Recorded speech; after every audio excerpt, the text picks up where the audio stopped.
નમસ્કાર દોસ્તો આ વિડીયોની અંદર તમને હું એક એવો યોગ શીખવીશ કે જે ડાયાબિટીસ તમને અગર શુગર લેવલ વધી જતું હોય તો એનાથી તમને 100% છુટકારો આપશે.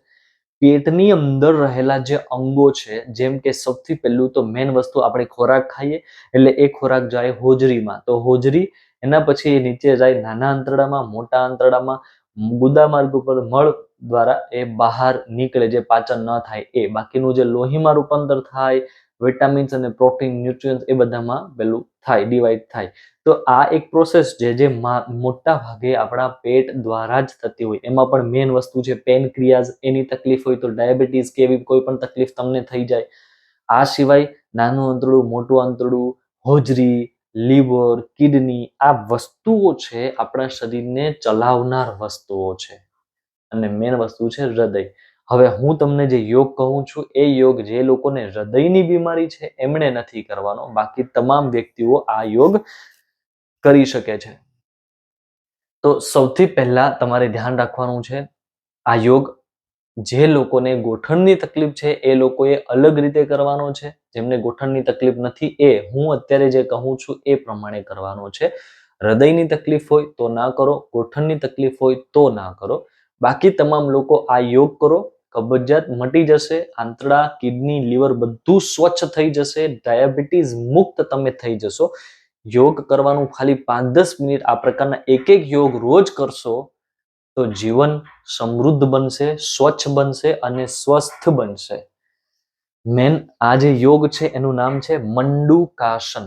મંડુકાસન યોગ આપણા યોગ શાસ્ત્રમાં બતાવવામાં આવેલો સૌથી સારો જે પેટ માટેનો યોગ છે. આના માટે પહેલા તમારે વજ્રાસનની સ્થિતિ લગાવવાની છે, વજ્રાસનની પોઝિશનમાં બેસવાનું છે. આ પોઝિશનમાં બેઠી ગયા એ પછી આપણા હાથના બંને અંગૂઠા, એક હાથનો અંગૂઠો આ રીતના હાથની અંદર, એના ઉપર આંગળીઓ આ રીતના રાખી દો. અંગૂઠાનો જે આ ભાગ છે એ બહાર રાખેલો હોય એ રીતના તમારે કરવાનું છે. આ રીતના.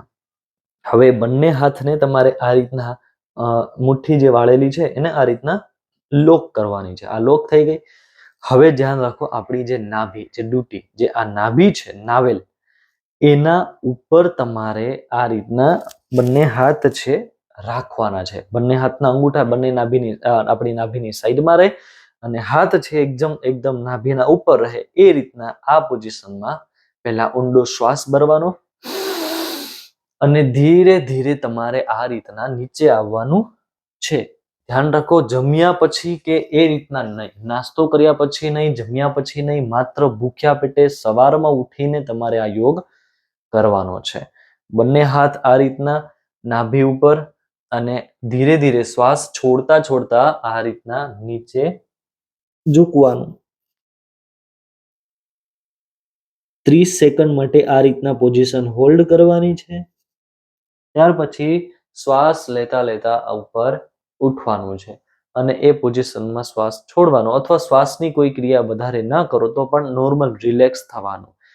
હવે એ લોકો ધ્યાન રાખો, જેમને ગોઠણની તકલીફ છે, જો થઈ શકે તો 2-3 વખત તમારે આ ક્રિયા કરવાની, બાકી તમામ લોકો 5 વખત કમસે કમ 30-30 સેકન્ડ આ ક્રિયા કન્ટિન્યુ કરવાની છે, રિપીટ કરવાની છે. જેનાથી કિડની, લીવર, હોજરી, આંતરડા, નાનું મોટું આંતરડું, બધા જ જે અંગો છે એ સ્વચ્છ થશે, કબજિયાત મુક્ત થશો તમે. આ યોગ છે એ ડાયાબિટીસથી પણ તમને બચાવી શકે છે. હવે જેમનાથી નથી થતું એ લોકો આ રીતના જો પલાઠી વાળી શકતા હોય, સુખાસનમાં બેસી શકતા હોય તો સુખાસનમાં કરો. બંને હાથને, એક હાથના એક બીજા હાથ ઉપર આ રીતના રાખી આ રીતના સુખાસનમાં કરી શકો. આનાથી વધારે ફાયદો નથી. જે પહેલા ક્રિયા મેં બતાવી હતી એનો જે ફાયદો છે, આટલો ફાયદો આ યોગ આ પોઝિશનમાં નથી. પણ જે નથી કરી શકતા એ લોકો આ રીતના 1 મિનિટ રહે તો પણ એમને ફાયદો મળશે. આ ક્રિયા કર્યા પછી અડધો કલાક પછી તમારે તમારું નાસ્તો કે ભોજન જે પણ કરવું હોય એ કરી શકો. યોગ કર્યાના પહેલા ખાવાનું નથી અને પછી પણ ધ્યાન રાખીને જો વધારે યોગ કર્યા છે તો કલાક સુધી નથી ખાવાનું.